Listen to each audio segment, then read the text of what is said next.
YouTube! Welcome to D&D Daily. My name is Sage. Today I wanted to talk about Storm Sphere. Storm Sphere is a 4th level spell. It does require concentration. It lasts for up to a minute and it takes 1 action to cast. It has a range out to 150 feet and an area of 20 feet. A 20-foot radius sphere of whirling air springs into existence centered on a point you choose within range. The sphere remains for the spell's duration. Each creature in that sphere when it appears or that ends its turn there must succeed on a strength saving throw or take 2d6 bludgeoning damage. The sphere's space is difficult terrain. Until the spell ends, you can use your bonus action on each of your turns to cause a bolt of lightning to leap from the center of the sphere towards one creature you choose within 60 feet of the center. Make a ranged spell attack. You have advantage on the attack roll if the target is in the sphere.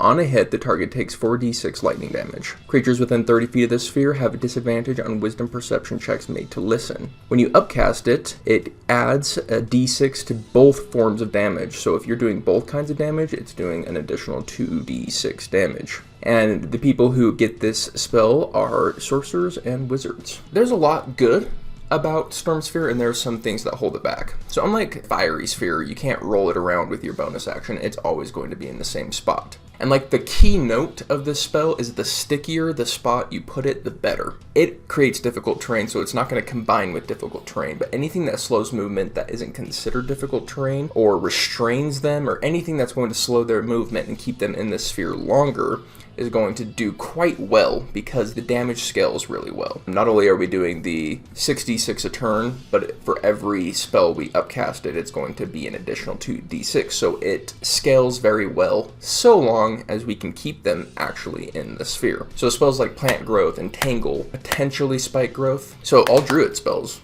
so there might be some cool synergy that if you have a Druid and they enjoy doing the spells that are controlling, stick people down, this might be a spell to consider. If you have other party members that I'm not thinking of who do the same thing, go ahead and pop this. And I think that's where the spell really shines, otherwise it's probably a pass, but I do feel like it needs the recognition of being one of the best scaling spells that most spells do not scale nearly as well as 2d6, so there's something to acknowledge there. On top of that, it has great range. It's awesome that it just uses your bonus action to do that continuous damage, so you can still use your actions to keep pumping out other forms of damage, so you can get your DPS really high using something like this.